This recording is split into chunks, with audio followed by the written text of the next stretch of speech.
Jadi pengertian saudara Yesus adalah orang-orang yang memprioritaskan Injil, memprioritaskan firman.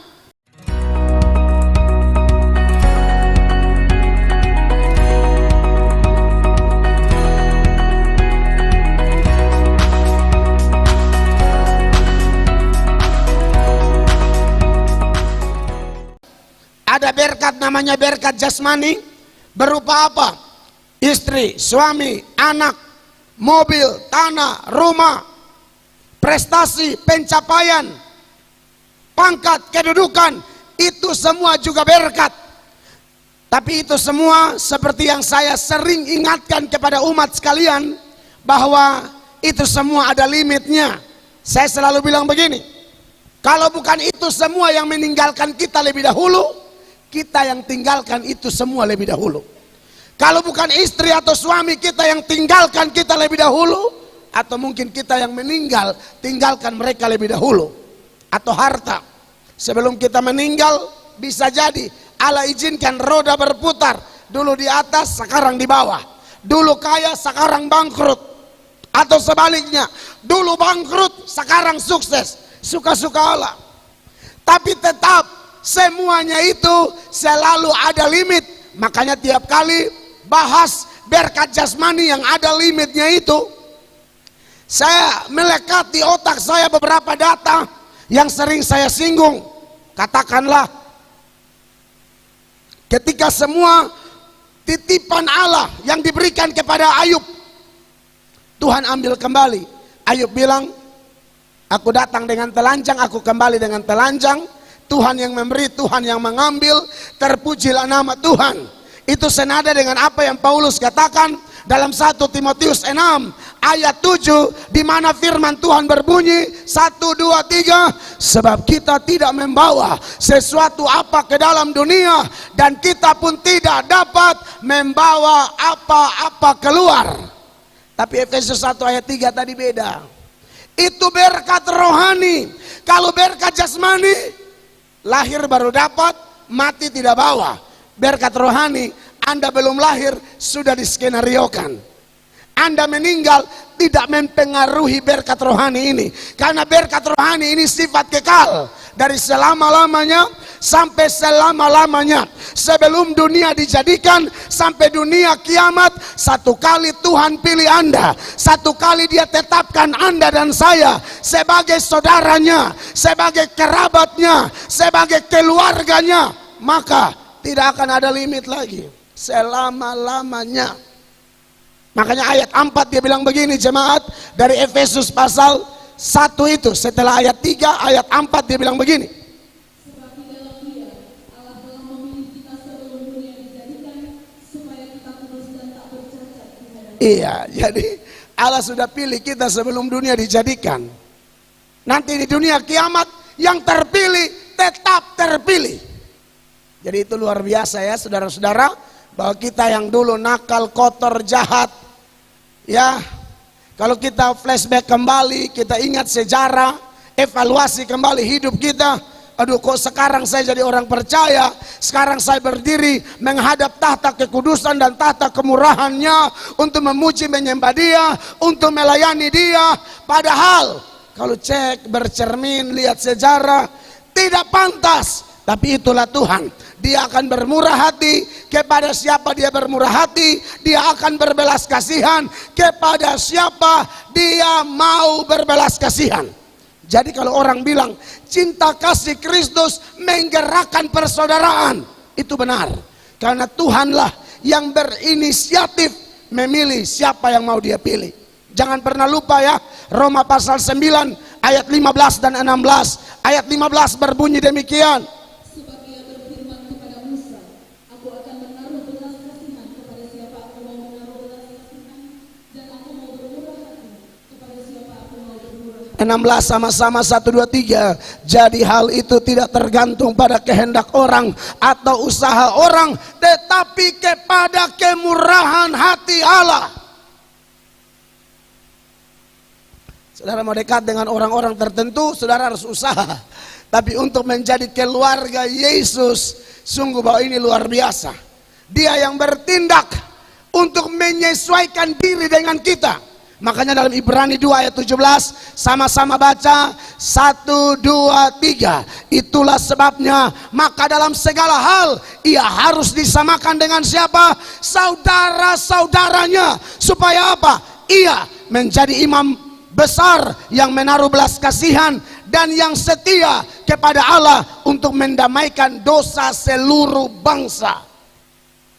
Bapak Ibu, jemaat yang diberkati oleh Tuhan Yesus Kristus, saya tidak tahu apa yang melatar belakangi KWI dan PGI menyoroti tema Natal 2021, cinta kasih Kristus menggerakkan persaudaraan. Saya tidak tanya, saya tidak cek. Tapi yang saya tahu, standar kita adalah Alkitab. Bicara tentang saudara seiman itu eksklusif sekali. Berbuat kasih, Alkitab bilang harus untuk semua orang. Tapi prioritas kawan-kawan seiman. Ingat, buat kasih semua orang. Tapi ada prioritas, yaitu kawan-kawan kita seiman. Perhatikan Galatia pasalnya yang ke-6 ayat 10. Ya, silakan. Karena itu, selama masih ada kesempatan bagi kita, marilah kita berbuat baik kepada Semua orang tanpa batas, tetapi apa? tetapi terutama kepada kawan-kawan kita seiman. Itulah orang-orang terpilih yang tidak boleh menyombongkan diri, tapi hanya betul-betul berharap, bergantung, percaya, dan minta kekuatan dari Tuhan sendiri, supaya semakin hari kita semakin memancarkan sifat atau karakter Yesus itu kepada sekeliling kita.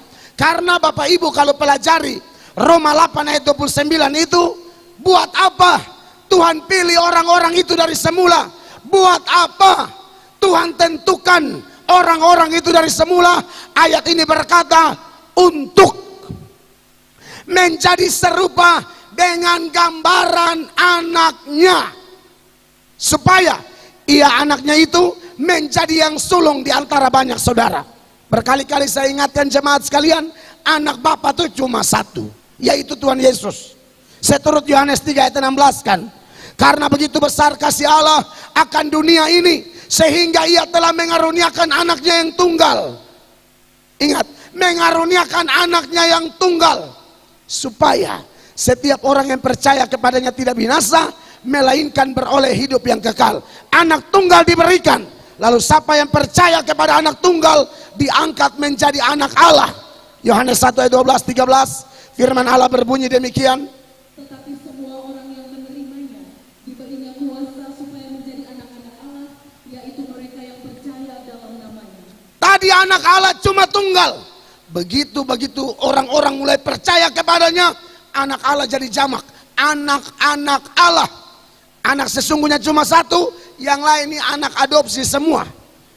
Makanya kita semua sekarang menjadi saudara Yesus. Dia yang tunggal dulu, sekarang menjadi yang sulung buat kita. Perhatikan kembali Roma 8 ayat 29 itu, dengan jelas itu ayat berkata, supaya ia anaknya itu menjadi yang sulung di antara banyak saudara. Cinta kasih Kristus menggerakkan persaudaraan.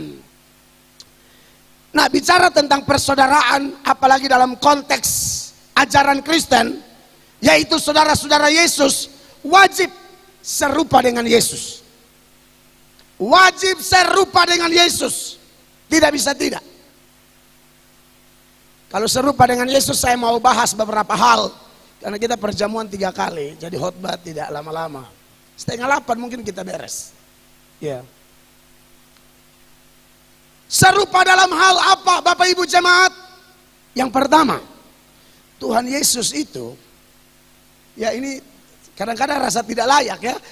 Panggil Tuhan Yesus saudara. Betul, kita sembah dia sebagai Tuhan. Tapi di sisi lain, dia mau jadi saudara buat kita. Amin, saudara. Luar biasa. Dan Alkitab berkata dia tidak malu mengakui Melatok itu saudaranya Tuhan Yesus. Pak Yusuf Benu kalau ingat masa lalu cocok jadi saudara Yesus.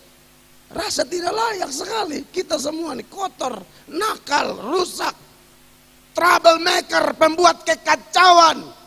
sekarang jadi saudara Yesus.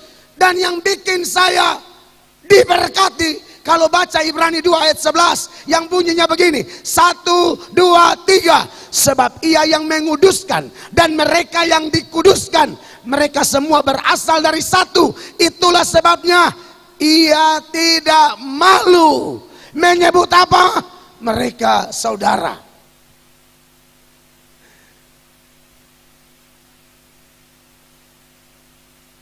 Di sebuah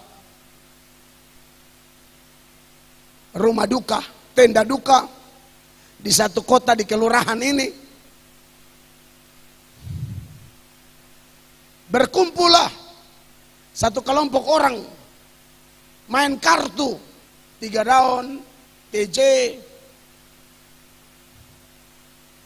dan yang menyakitkan adalah itu saudara saya semua, sepupu semua. Mereka yang pimpin main judi. Saya tidak sebut supaya keluarga yang nonton mereka jangan pikir, wih betul buka semua tanda. Ini buka setengah. Iya toh, kalau lokasi kan langsung tahu toh. Saudara saya kan ada di seluruh kota Kupang kan. Ini di kelurahan tertentu. Pendeta tuh Tuhan sukuasai, ya kan. Jadi saya pun keluarga tuh paling terkenal kalau di kampung itu. Asal ada orang mati, orang Kupang bilang asal ada mete-mete yang kocok kartu main judi sampai pagi itu, mereka semua. Itu dimulai dari orang kasih tahu tinggal di mana, kenalan sama saya, Pak saya tinggal di sini. Oh kenal ini, mereka bilang kenal. Oh itu sepupu saya semua. Mereka langsung bilang begini, Bapak mereka punya main judi. Tapi saya kan sudah omong, saya tidak malu sebenarnya. Saya itu keluarga. Saya ingat Tuhan Yesus omong saudara. Wow. Jujur sebagai manusia kan kadang-kadang, wih pendeta sudah khotbah ke sana kemari, muka di media terus, media sosial baru, keluarga penjudi ini antara mau mengaku tidak mengaku gitu loh. Saudara, kesepupu semua. Tapi memang saudara. Nah, jemaat yang saya kasihi dalam nama Tuhan Yesus Kristus, ya saudara tetap mengaku saudara. Ya. Tapi yang saya mau bilang tuh begini, kalau memang Anda saudara asli dari Tuhan Yesus, hal yang pertama yang harus kita ingat, saudara Yesus itu kan serupa dengan Yesus. Dalam hal apa? Tuhan Yesus itu paling memprioritaskan Injil. Tuhan Yesus itu paling memprioritaskan firman Allah. Tuhan Yesus punya lifestyle yang selalu kita tiru sampai hari ini. Selalu memulai segala sesuatu dengan doa. Padahal itu Tuhan itu sebenarnya tidak usah berdoa lagi. Tapi waktu dia menjelma jadi manusia, pelayanan lagi tunggu dia begitu banyak. Orang lagi tunggu dia begitu banyak. Dan dia punya satu misi, missio Dei, misi Allah, yaitu untuk memberitakan Injil. Yesus mulai dengan doa untuk tujuan utama ini. Di dalam Markus 1 ayat 35 dan seterusnya firman Allah bilang begini, jemaat terkasih. Pagi-pagi benar, waktu hari masih gelap, ia bangun dan pergi keluar. Ia pergi ke tempat yang sunyi dan berdoa di sana. Ayatnya yang ke-36. Tetapi Simon dan kawan-kawannya menyusul dia. Kenapa? Ada apa? Menyusul Tuhan Yesus. 37. Waktu menemukan dia, mereka berkata, semua orang mencari engkau. Maka ayat 38, 1, 2, 3. Jawabnya, marilah kita pergi ke tempat lain, ke kota-kota yang berdekatan, supaya di sana juga aku memberitakan Injil, karena untuk itu aku telah datang. Karena Yesus itu sangat mengutamakan Injil, maka kalau Yesus beritakan Injil, jangan coba-coba ada yang ganggu.